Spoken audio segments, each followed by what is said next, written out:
Welcome back. My name is Frank Perri, and we will be looking at red-collar crime and its relationship to friends, acquaintances, and clients. I think the best way to illustrate this relationship is to actually go into some case studies. Let's look at the case of Dennis Gade. In this case, he killed an individual by the name of Timothy Wicks. Now, from what the case facts illustrate, they were friends. They spent time together and they seemed to enjoy each other's company. Now, in this case, Dennis was a tax preparer and he had prepared Timothy Wicks's tax returns. Unfortunately, he stole his identity, financial information. Dennis moved from Wisconsin to North Dakota.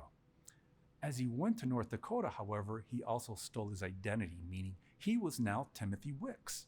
And in fact, when he got a new job in North Dakota as a bookkeeper, he was Timothy Wicks to that employer. Now, Dennis and Timothy stayed in touch. Timothy had disclosed to Dennis saying, "You know what, Dennis, I think somebody's stealing my identity. There's credit card fraud." At that point, Dennis knew that he had detected fraud. He didn't know yet who committed the fraud or the identity theft, but he knew that he was onto something. Dennis had a plan. He invited Timothy to North Dakota in a sense to start a new life, enjoy each other's company. Timothy went to North Dakota, and while he was in Dennis's house, Dennis shot him. He was still breathing, so he took a garbage bag and he suffocated him. Now, in order for Timothy not to be identified, he also removed Timothy's head and his hands. He took his body and dumped them into a river. Miraculously, they were able to find his body parts and identify Timothy. At the same time, Dennis had also emptied out Timothy's bank account. He had also committed embezzlement at his new job. Now, when Dennis's employer confronted him about this, he also got law enforcement involved. Unfortunately, fortunately for the business, they were able to back into a homicide also, in that the law enforcement said, "No, we got the real Timothy Wicks, and the Timothy Wicks is dead." They were eventually able to convict Dennis of the homicide. Let's move on now to Albert Walker. Now, Albert Walker was a Canadian citizen, and he engaged in a multi-million-dollar financial scheme where he took advantage of clients and friends. Albert, in order to escape prosecution, went to England. Now, before he went to England, he was also very good friends with another British individual by the name of Joseph Platt, who at the time was living in Canada, so they knew each other. Albert assumed a new life in Britain. He called himself Joseph Platt. Well, a problem arose, and now the real Joseph Platt went back to Britain. Albert had a problem. He invited Joseph on a boat trip. And while on a boat trip, by blunt force trauma, killed Joseph and dumped his body in the water. Luckily, a fisherman found Joseph's body, but there was no identification on Joseph, for example, a driver's license. How was he identified? Well, at the time, he was wearing a Rolex watch. Now, Rolex watch apparently keeps very good service records, who bought the watch, repairs, and they were able to cross-reference the watch with Joseph Platt. That's how they were able to back into the homicide. Lastly, let's look at the Stephen Martinez case.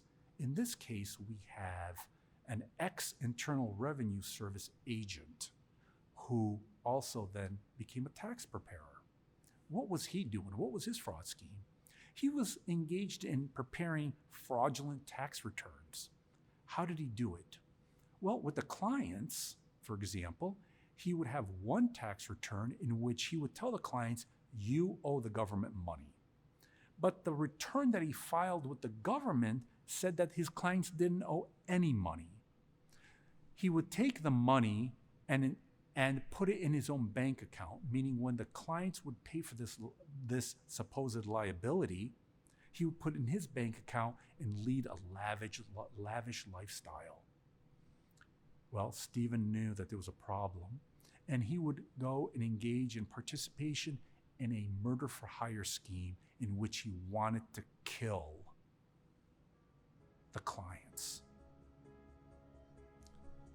Often, we think of friendship as one of mutual loyalties, mutual affections, and those are proper expectations to have. Unfortunately, at times, even our friends can fail us. And in this case, they fail us in the worst possible way. I want to thank you for taking the time out to listen to this important segment, and please stay tuned for our question and answer segment. Thank you.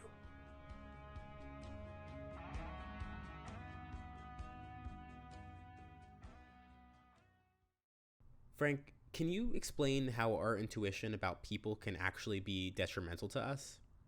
We've often heard about the situation we call intuition. We hear people say, you know what, listen to your intuition, listen to your gut.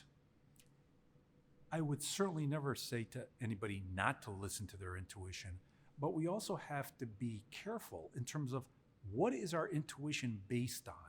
Let me explain. In my introduction, I had indicated that at times when we have an inaccurate profile about an offender class, it can lead to speculation. It can lead to us relying on our biases.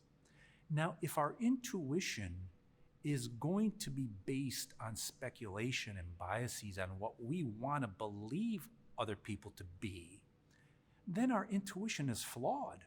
Our gut reaction can be flawed. And as I've indicated, why is that a problem? Because we may end up ignoring those warning signs by red-collar offenders, for example, that threaten our well-being. So that's why I try to educate others, the public, through my literature, lectures, writings, on be careful on how we look at white-collar crime and the assumptions we make about their offender class. And that just because the classification is nonviolent, don't assume that the offender is nonviolent.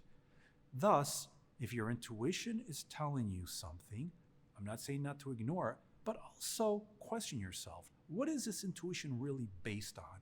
Do I really have complete information to rely on this intuition? So that's how I would answer that question. Can you discuss potential risk mitigation? Sure. In terms of risk mitigation when it comes to this situation with clients and friends, I would have to say that this is probably the most difficult area to really give a satisfying answer. What do I mean? When we look at, say, for example, mitigation within family, between husband and wife, parent and child that we've discussed, at least in those situations, there may have been some warning signs, some red flags that would have made us aware that there is a problem for us to try to mitigate. What happens when you have these situations where you have friends or people that you go to for business purposes? How do we mitigate that? Very difficult. What I would share with you is this. I think that if you become aware that you have, for example, identity theft issues, somebody stealing your identity theft, credit card fraud, not to take that lightly, not to be paranoid into thinking that perhaps one of your friends or colleagues is doing it, but the point of the matter is, who may have had access to personal information, for example? If we look at some of the cases that we've looked at, for example, Dennis Gade had personal information of Timothy Wicks. He stole his identity and his financial information. And it was then Timothy who disclosed to his friend that he had a feeling that somebody was stealing his identity. So, what's the mitigation? If you are engaged in a situation in which you are a victim of identity theft, for example, credit card fraud, perhaps take a step back and just assess who potentially could have taken that. Is there anybody within your immediate circle that could have actually stolen your identity?